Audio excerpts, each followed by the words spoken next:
प्यारे बच्चों, आप लोगों ने देखा कि पहले भाग में श्री रामचंद्र जी मंच पर उपस्थित हो जाते हैं। कौन? श्री राम मंच पर आ जाते हैं गुरु विश्वामित्र की आज्ञा अनुसार। अब उन्हें देखकर जब वो धनुष को तोड़ने के लिए आगे बढ़ते हैं, किस समय आगे बढ़ते हैं? जब सारे राजा लोग कोई भी धनुष को तोड़ने की सामर्थ्य नहीं रखता है, हार जाता है। जनक जी जब एकदम अंदर ही अंदर दुखी होने लगते हैं, उनको लगता है कि अब हमने जो हठ कर लिया है, जो जिद ठान लिया है कि जो शिव जी के धनुष को तोड़ेगा उसी से मैं अपनी पुत्री सीता का विवाह करूंगा। उनको ऐसा लगता है कि अब हमारा ये जो हठ था, जो हमने ये शर्त रखी थी, ये पूर्ण होने वाली नहीं है। बड़े दुखी होते हैं। ऐसे समय में राम जब वहाँ उपस्थित होते हैं, वहीं का वर्णन है। अगर आप देखेंगे यहाँ भी, तो जब जनक की ये स्थिति होती है, मन ही मन वो दुखी होते हैं, तो इस समय का वर्णन करते हुए आपको लिखा है इसमें, कठिन काव्य का प्रेत जिन्हें कहा जाता है। ये प्रश्न पूछा जाता है बड़ी बड़ी परीक्षाओं में कि कठिन काव्य का प्रेत किस कवि को कहते हैं? तो केशव दास को कहते हैं। उन्होंने इसी प्रकरण का वर्णन करते हुए केशव ने लिखा है,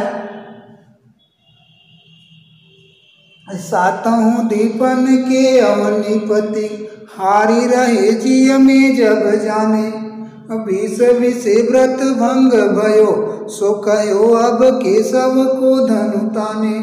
शोक की आगी लगी परिपूरन आए गए घन श्याम बिहाने, जानकी के जन कादिक के सब फूले उठे तरु पुण्य पुराने। उस समय तो वहाँ का वर्णन वो किया है केशव दास ने। जब राम वहाँ आते हैं तो सारे लोग बड़े ही प्रसन्न हो जाते हैं। लेकिन यहाँ तुलसीदास जी वर्णन करते हुए लिखते हैं, राम प्रेम समेत लखी सखिन समीप बुलाए। यानी राम इतने कोमल देखने में लगते हैं, तो सीता जी की माता जो है सुनैना जी, उन्हें कुछ मन में संशय होता है, तो अपने सखियों को पास में बुलाती हैं और बुला करके अपनी सखियों से कहती हैं, क्या कहती हैं? राम प्रेम समेत, वात्सल्य प्रेम भाव से अपने सीता जी की माता सुनैना जी ने राम को वात्सल्य भरे भाव से, लख का अर्थ होता है देखा, बड़े प्रेम भाव से राम को सीता जी की माता ने देखा कैसे हैं। उसके बाद अपनी जो उनकी सखियां, सखिन, इस सखी का बहुवचन है, यानी अपनी सखियों को पास में बुलाती हैं। कौन? सीता जी की माता सुनैना जी।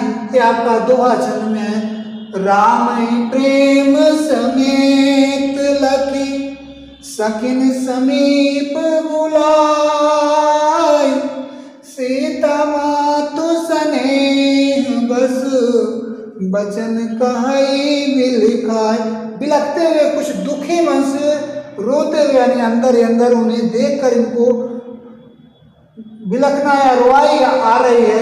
रोते हुए जो सुनैना जी हैं, राम को बड़े वात्सल्य प्रेम से देखते हैं। देखने के बाद अपनी सखियों को अपने पास बुलाते हैं और बुला करके रोते हुए, बिलखते हुए कुछ बातें अपनी सखियों से कह रहे हैं सुनैना जी। ये आगे क्या कह रहे हैं?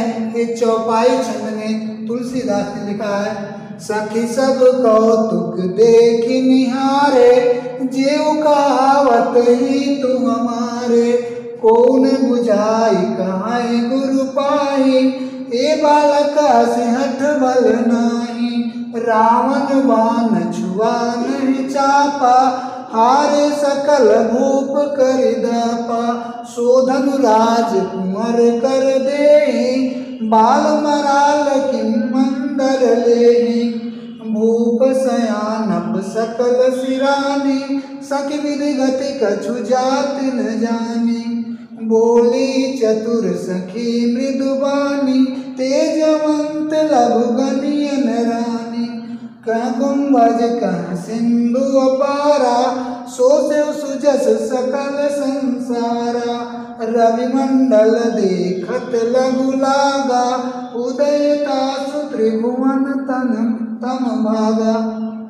सीता जी की माता जब उनके मन में राम के जो कोमल शरीर देखने में नजर आ रहे हैं, उन्हें देखकर जब संशय होता है तो दुख होता है कि ये बालक अभी ये काम कर पाएगा नहीं, उनको ये दुख होता है। तो अपनी सखियों को पास में बुला करके कह रहे हैं उनसे, सखी सब कौतुक देख निहारे। हे सखी, ये सारे लोग इस जो यहाँ बैठे हैं इस आश्चर्य को केवल क्या कर रहे हैं, देख रहे हैं, देखने में लगे हुए हैं। जितने भी हमारे हितैषी या सगे संबंधी यहाँ लोग बैठे हैं, सब इस आश्चर्य को केवल देखने में लगे हुए हैं। कोई इसमें से ऐसा नहीं है, कौन बुझाए कहाँ गुरु पाए।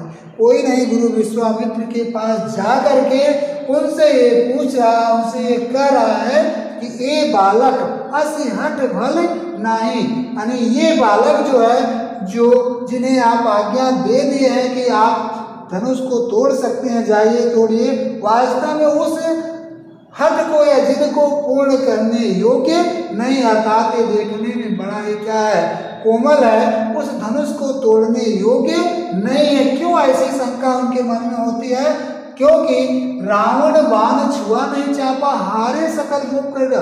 जिस धनुष को रावण जैसे बलशाली लोग, बाणासुर जैसे बलशाली लोग छू तक नहीं पाए, दूर से प्रणाम करके चले गए। इतना नहीं, आगे जितने भी अपनी शक्ति या बल पर घमंड करने वाले राजा थे, सारे के सारे राजा हार करके चले गए। सो धन राजकुमार कर दे, वही धनुष आज इस कोमल बालक के हाथों में तोड़ने के लिए सौंपी जा रही दे रहे हैं। कौन? गुरु विश्वामित्र जी। बाल मराल के मंदिर रही, उनको कहते हैं कि क्या हंस का छोटा हंस या हंस का बच्चा मंदराचल पर्वत उठा सकता है, ले सकता है? अर्थात ये संभव नहीं है।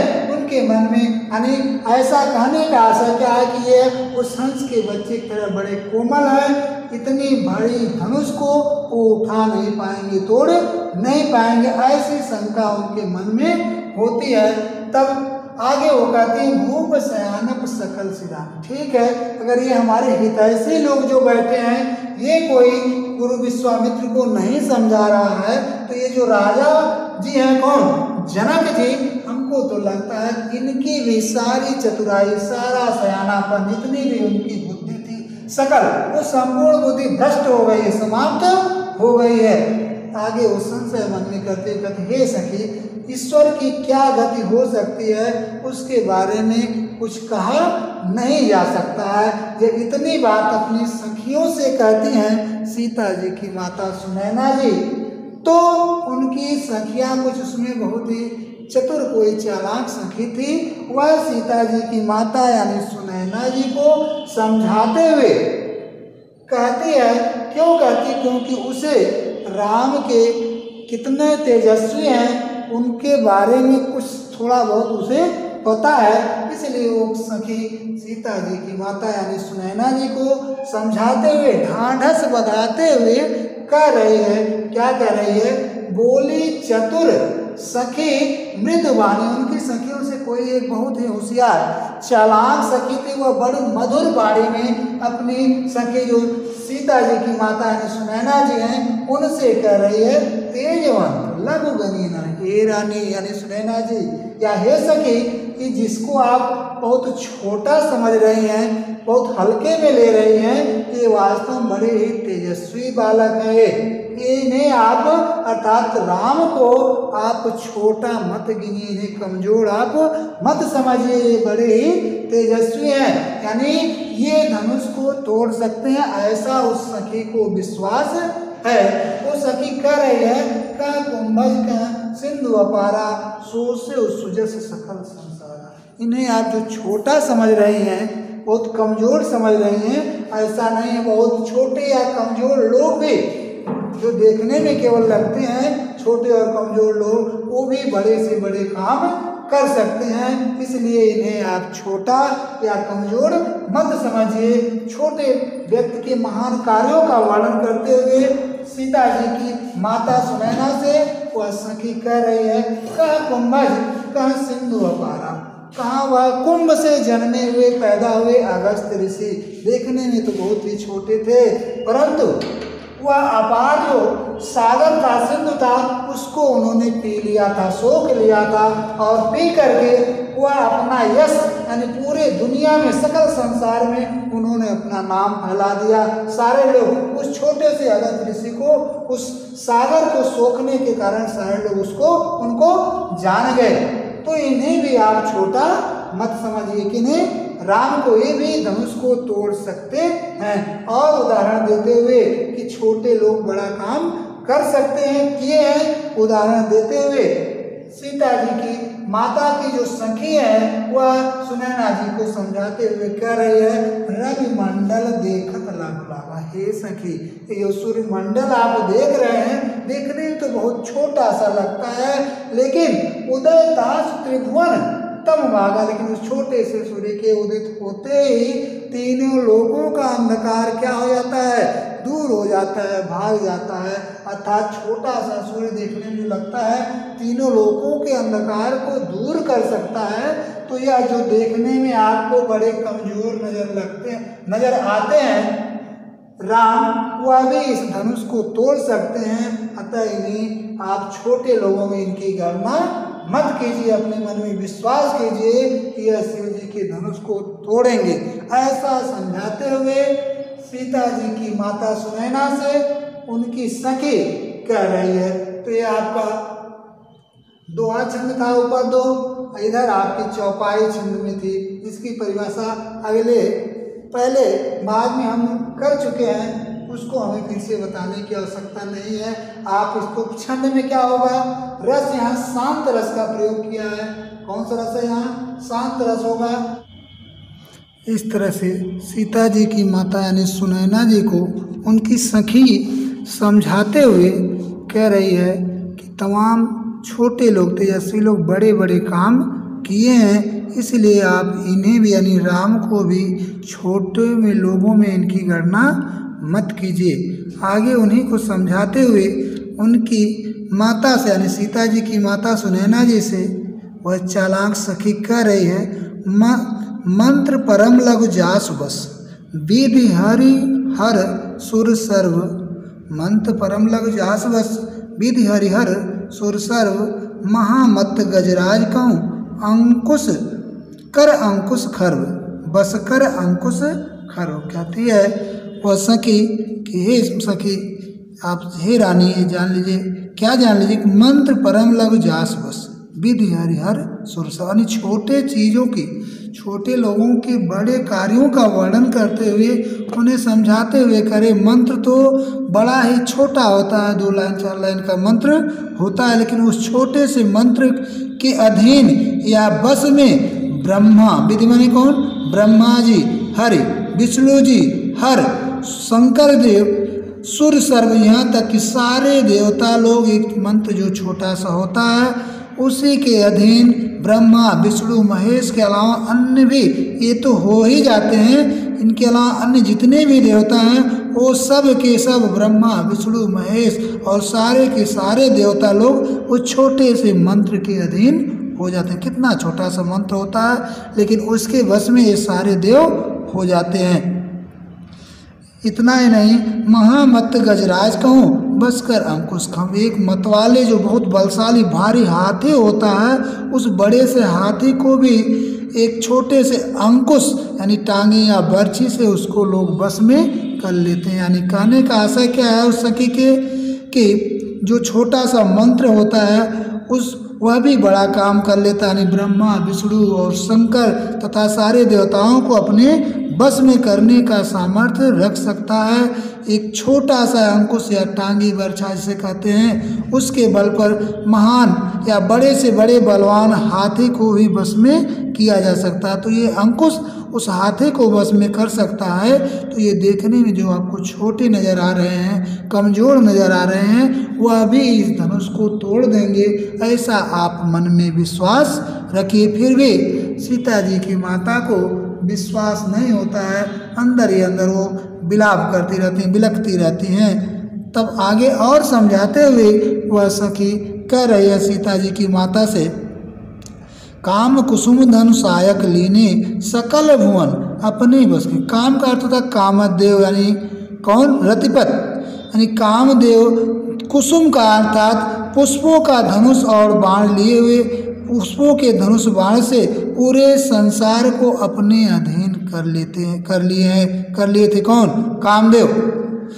जो फूलों के धनुष बाण से पूरे संसार को अपने अधीन वो कर सकते हैं। तो ये देखने में जो कोमल आपको नजर आ रहे हैं, यह भी धनुष को क्या कर सकते हैं? तोड़ सकते हैं। इतना आप विश्वास मन में रखिए।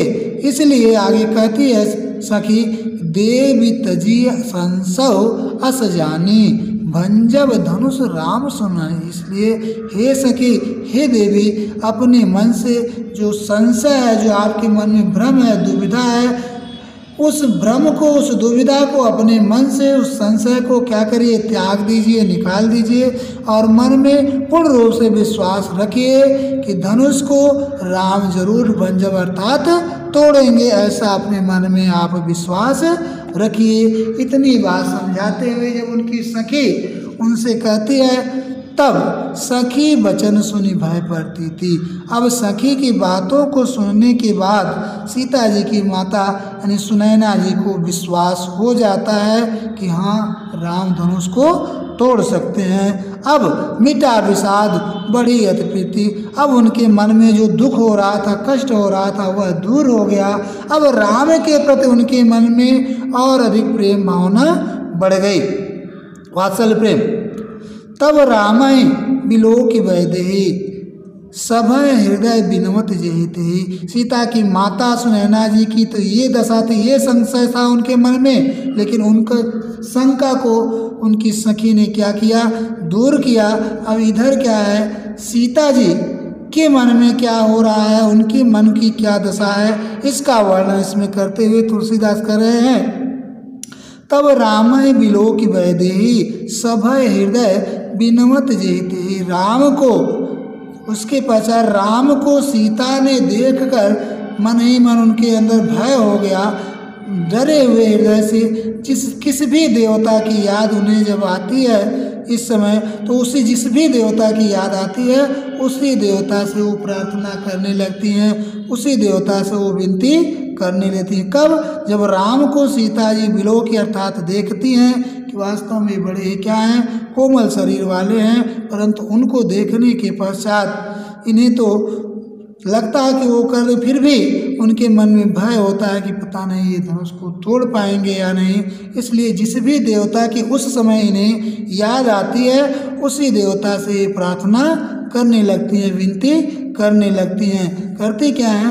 मन ही मन मनाओ अकुलानी। अंदर ही अंदर व्याकुल होते हुए उस देवता को मनाना प्रारंभ करती हैं। मनाते हुए किन किन देवताओं से कहती हैं, हो प्रसन्न महेश भवानी, हे शंकर जी, हे पार्वती जी। महेश माने शिव जी, भवानी माने पार्वती जी, यानी हे शिव जी, हे पार्वती जी, आप दोनों लोग क्या हो जाइए? प्रसन्न होइए, खुश होइए। करहु सफल आपन सेवकाई। आज तक में आपकी हमने बहुत सेवा किया, बहुत आपकी भक्ति किया हमने। अब हमारी भक्ति को आप सफल बनाइए। किस रूप में? कर हितु हरहु चाप गरुआई।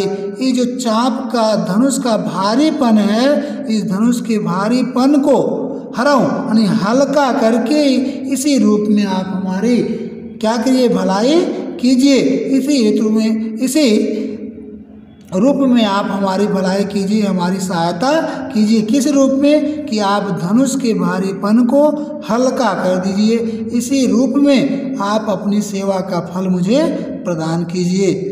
आगे और वो वर्णन करते हुए अन्य देवताओं की भी स्तुति करते हुए कहती हैं, गणनायक वरदायक देवा, हे गणेश भगवान, वरदान प्रदान करने वाले गणेश भगवान, यह आज लगलक किन्हीं तुसवान, आज तक आपकी हमने बहुत सेवा किया है, बहुत आपकी हमने भक्ति किया है, और आज फिर आपसे बार बार विनती सुनो, आज आप फिर मैं आपसे बार बार विनती कर रही हूँ, क्या आपसे प्रार्थना कर रही हूँ कि करो चाप गुरता थूरी, कि आप इस जो धनुष है, इस धनुष के भारीपन को बहुत ही हल्का कर दीजिए, अर्थात इसके वजन को कम कर दीजिए, जिससे श्री राम जी क्या करें, इस धनुष को तोड़ सकें।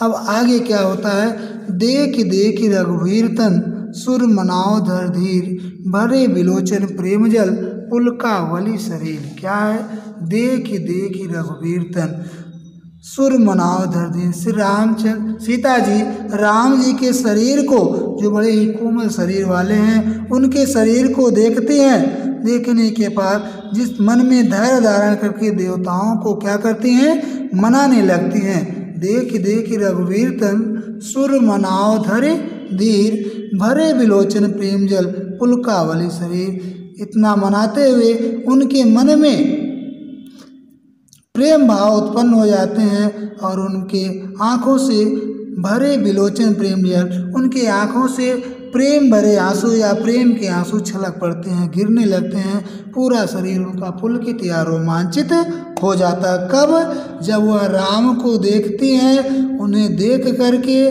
देवताओं को धैर्य धारण करके मनाने लगती हैं। राम को देखने के बाद इनका शरीर पुलकित हो जाती है, रोमांचित हो जाती है, और इनके आँखों में प्रेम के आंसू छलक पड़ते हैं। किनकी आँखों में, सीता जी की आँखों में। अब आगे चौपाई छंद में लिखते हैं तुलसीदास, नीके निरखी नयन भर शोभा, पितपन सुमिरी बहुर मधुबा।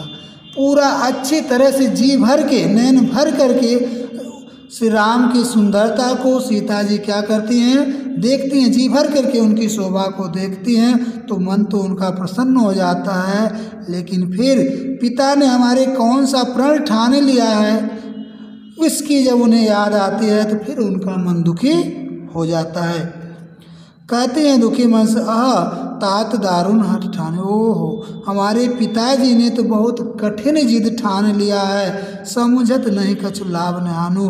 वह तनिक भर भी यह नहीं ख्याल किए इस जिद को ठानने में, कि इससे हमारी, इस जिद को ठानने में हमारी भलाई है, लाभ है हमारा, अथवा हमारा नुकसान है, इसका बिना ख्याल किए उन्होंने ऐसी कठिन जिद ठान लिया है। आगे वो कहती हैं, सचिव सभय सिख देने कोई। ये जो हमारे मंत्रीगण हैं वह भी सब डरे हुए से हैं, वह भी कोई राजा जनक को ये सिखला नहीं सकता, ये बात उन्हें बता नहीं सकता कि ऐसी जिद, उन्हें ऐसा हठ नहीं ठानना चाहिए था कि जो शिव के धनुष को तोड़ेगा उसी से मैं सीता का विवाह करूँगा। ऐसी जिद उन्हें नहीं ठानना चाहिए था। यह शिक्षा कोई भी मंत्री उन्हें नहीं दे सका। बुद्ध समाज बड़ अनुचित हुई। आज ज्ञानियों की सभा में बड़ा ही अनुचित होने वाला है कि कोई भी उन्हें समझा नहीं सका, जिसके कारण आज उस धनुष को ऐसे कोमल शरीर वाले राम तोड़ने जा रहे हैं। आगे वो कहते हैं, क्या कहते हैं, कहाँ धन कुल से चाहे कठोरा, कै श्यामल मृत्युघात किशोरा। कहती हैं कहाँ यह धनुष जो वज्र से भी क्या है, कठोर है, और कहाँ उसको तोड़ने के लिए जो जा रहे हैं सांवले रंग वाले, जिनका शरीर भी अभी, इनकी अवस्था भी अभी बहुत ही किशोरा अवस्था के हैं, वह भला इस धनुष को कैसे तोड़ पाएंगे। ऐसा इनके भी मन में संशय होता है। किनके मन में, सीता जी के मन में। उसके बाद भगवान को मनाते हुए कहती हैं, विधि के भांति धराऊं और धीरा। हे ईश्वर, हे परमात्मा, मैं किस तरह से धैर्य धारण करूं। सिरस सुमन कन बेधी हीरा। क्या सिरसे के फूल से हीरा जैसी कठोर धास तोड़ी या बेधी जा सकती है? कभी नहीं। अर्थात इस कोमल शरीर वाले राम इतने कठोर बड़ी धनुष को क्या तोड़ सकते हैं? ऐसा उन्हें संशय हो रहा कि वो तोड़ नहीं पाएंगे। आगे कहते हैं, सकल सभा का मति भय भोरी, अब मोहि शंभु चाप गति तोरी। वो कहते हैं सीता जी की सभा में जितने भी लोग बैठे हुए हैं, ऐसा लगता है कि सबकी मति मार गई है, सबकी बुद्धि भ्रष्ट हो गई है। आगे शिव जी के धनुष की ही शरण में वो आते हैं, उसी से प्रार्थना करते हुए कहती हैं कि हे शिव जी की धनुष, अब हमारी स्थिति आपके ऊपर ही निर्भर है, यानी आप अगर टूट जाएंगी तो हमारा नाता राम से जुड़ जाएगा, नहीं टूटेंगी तो फिर हमारी क्या दशा होगी वो आप ही जानेंगे। यानी हम हमारी हर गति हर दशा अब आपके ही ऊपर निर्भर हैं, आप करिए क्या। कहती हैं निज जड़ता लोगन पर डालो, अपनी जो ये भारीपन है वह लोगों के ऊपर क्या कीजिए आप डाल दीजिए। हो हरा हो ही हरा रघुपति निहारे। इस प्रकार प्रभु राम को देख करके स्वयं जैसे वो क्या है कोमल शरीर वाले हल्के फुल्के हैं, ठीक वैसे भी आप उनके इस स्वभाव को देख करके आप स्वयं क्या हो जाइए, हल्की हो जाइए। अति परिताप सी मन माए। इस प्रकार सीता जी मन ही मन बहुत दुखी हो रही हैं इस समय। उनका लव निमेष जुग सह समझा, उनका एक एक पल एक एक क्षण उनका 100 युग के समान इस समय व्यतीत हो रहा है। किनका? सीता जी का। यानी एक एक पल बहुत कठिनता से बीत रहा है उनका, एक एक पल उनका 100 युग के समान बीत रहा है। तो इस तरह से आपने देखा कि इसमें सीता जी की क्या दशा हो रही है। राम को देख करके तो प्रसन्न हो रही हैं, लेकिन तोड़ पाएंगे धनुष या नहीं इसको मन में जब सोचती हैं तो भी उनका मन दुखी हो जाता है। अपने पिता की प्रतिज्ञा को सोचती हैं तो उनका मन और ज़्यादा दुखी हो जाता है। सारे देवताओं से मनाते हुए ये सारी बात वो कह रहे हैं और अंत में शिव जी की धनुष की ही शरण में स्वयं आ जाते हैं। कहते हैं अब हमारी स्थिति आपके ऊपर ही निर्भर है, आप अपने भारीपन को लोगों के ऊपर डाल दीजिए और स्वयं प्रभु हमारे राम को देख करके स्वयं हल्की हो जाइए। इस प्रकार सीता जी मन ही मन तो दुखी और बहुत दुखी हो रहे हैं। उनका एक एक पल 100 युग की तरह व्यतीत हो रहा है।